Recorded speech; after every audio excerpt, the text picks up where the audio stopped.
All right, let's go to this issue of botched support for Victorian businesses. This is quite extraordinary.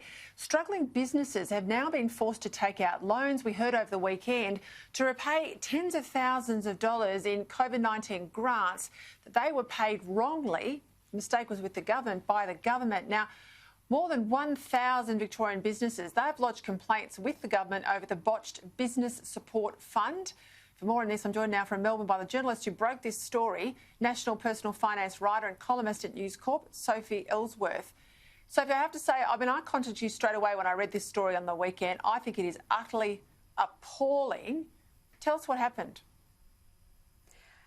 Well, Peter, it is utterly appalling. We've got businesses on their knees here in Victoria really struggling that signed up to get government grants to help them get through this pandemic. And what's happened in recent weeks is the government has come back, written to about 300 business owners and said, sorry, we made an error, you need to pay that money back. Now, most of these businesses have just received an email. They were given less than 2 weeks to repay the money.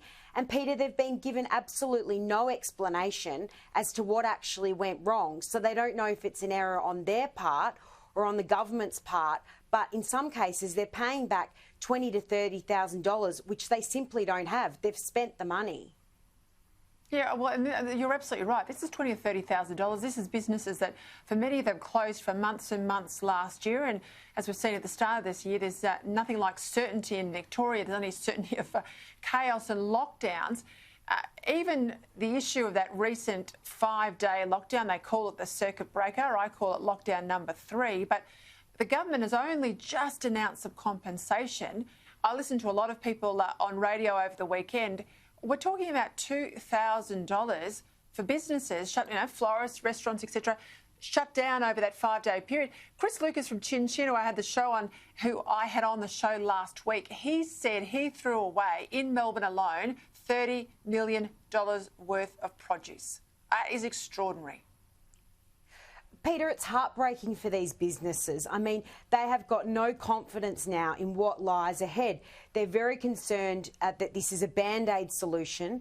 They've been given money to cover what supposedly cost them last week, which for many won't cover much at all. And now they're worried that this will keep happening, that the government down here locks everyone up, with a handful of cases, and then they dish out government support. I mean, this is taxpayers' money that they are handing out. I mean, these never-ending lifelines can't just keep going. And for me, I think it's a big concern that we're going to see more lockdowns by the Andrews government in 2021, and this third one is far from the last of them. Sophie, what's their option? And I want to be clear, Chris Lucas wasn't talking about just $30 million in his business. This is all the restaurants in Melbourne. I want to get that right. I was a bit wrong there, but I'll clarify that point. But what's their option? Like, how can all these little guys who are only going to get $2,000, let alone the ones who've got to pay back all this money, where's their voice, Sophie? Well, Peter, sadly, they don't have a lot of options left if Daniel Andrews keeps locking them down.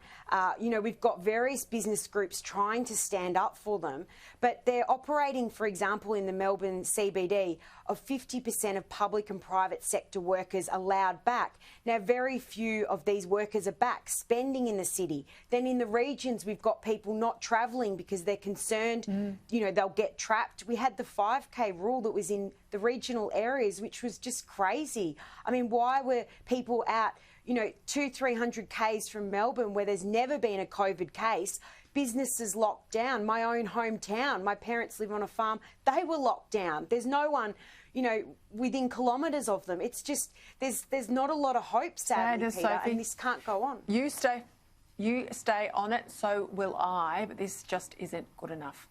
Thank you for your time, as always, Sophie Elsworth.